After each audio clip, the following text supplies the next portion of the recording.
This is your tech news briefing for Thursday, March 2nd. I'm Zoe Thomas for the Wall Street Journal. Salesforce is facing the same problem a lot of tech companies are. After a period of massive growth, it's now got to deal with an economic downturn. During the boom times, the software giant spent money putting the company's name on skyscrapers in San Francisco, New York, London, and Tokyo. It increased its staffing numbers by roughly 60% in 2020. And people familiar with the arrangement say it agreed to pay actor Matthew McConaughey more than $10 million a year to be a creative advisor and TV pitchman. Now, things have changed. The company laid off 8,000 workers in January, and remaining staff say the family culture that Salesforce has prided itself on is taking a hit. WSJ tech reporter Tom Dotan wrote about this along with tech reporter Catherine Binley. Tom is with us to discuss what's happening at Salesforce. Hi, Tom. Thanks for joining me. Thanks for having me. So, Tom, tell us a little bit about the culture at Salesforce. What has it been like historically? The company really built its culture around this idea of ohana, which is a Hawaiian word meaning family or familial bonds. And the tenets of ohana, as far as Salesforce's CEO, Mark Benioff, defines it, is there is a connection among all employees to their customers, and even to the broader community around them. And so it's this kind of oneness and string that connects all people that are attached to its products, the company, and then the places where they live. And that it sort of pervaded this whole idea of how to build Salesforce. And that took also the form of other kind of perks and wellness ideas like meditation and yoga. Tell us more about that. I mean, the wellness days, the sort of investing in the individual employees, like what was it like to work there? Well, the wellness days was a thing that was introduced earlier in the pandemic, which basically gave people a day off during the month to kind of put their mental beings back together. And that was something that continued for months during the pandemic until finally it was rolled back at the beginning of this year. And then the meditation, on every floor of Salesforce Tower, and there are Salesforce Towers all over the world, they have a meditation room, which I visited actually last week. And it's what it sounds like. It's a room on a floor that has places for you to sit and, I guess, center yourself mentally. Okay, but Salesforce, like other companies, is having to make cuts because of the current economic climate. So how is it doing that? What is it losing? There's a lot of stuff that's changing at the company, both just in how it runs its business, its general operations, but also on the wellness front.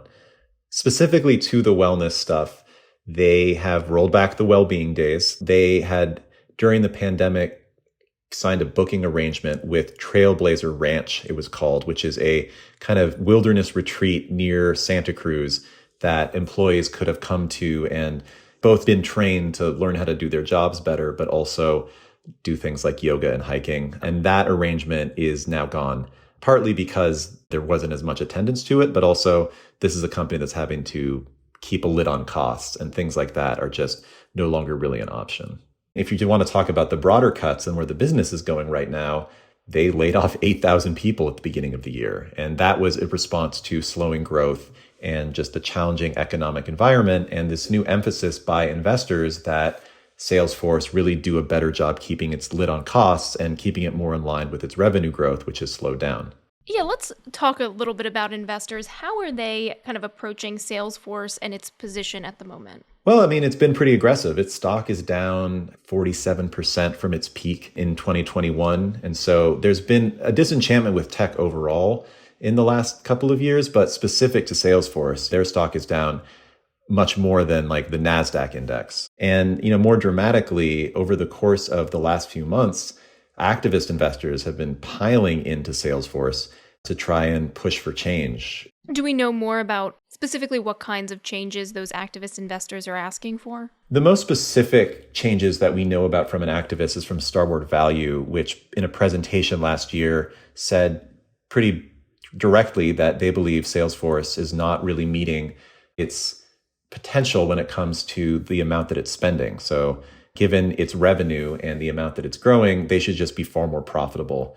And this isn't specific to Starboard, but just generally looking at the market, the adjusted operating margins for Salesforce, which is looking at their profit margins taking out certain expenses like stock-based comp, those are substantially below some of their direct competitors like ServiceNow and Adobe. And so if you're an investor and you see a company like Salesforce that for years has had lower margins than its competitors, and Salesforce's argument has always been, well, we're growing faster than them, so we need to spend more to grow more.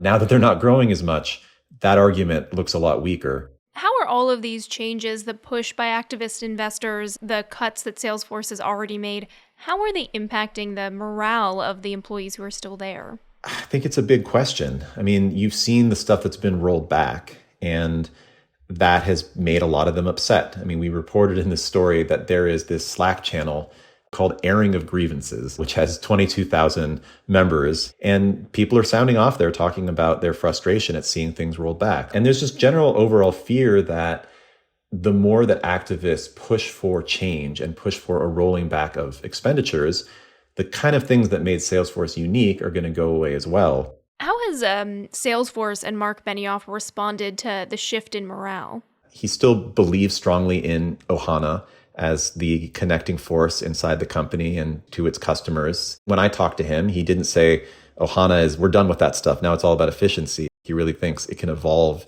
to be something that fits within a more productivity-oriented company rather than just a growth-oriented company. So he recognizes that times have changed, and the business is paramount is a thing he told me directly in our interview. So, and then from screenshots of their internal Slack conversations that I got to see, he's really mixing it up with employees that are complaining. So if someone is saying they're unhappy with some of the draft policy proposals, he's going directly into Slack and giving his opinion and pushing back on things and trying to give the perspective of the CEO, which, look, I mean, it's a $160 billion company. It's not that common to see a CEO dealing directly with their employees in a, communicative platform. All right, that's our reporter, Tom Dotan. Thanks for joining us, Tom. Of course. Thanks for having me. And that's it for today's Tech News Briefing. If you want more tech stories, check out our website, WSJ.com. I'm Zoe Thomas for the Wall Street Journal. Thanks for listening.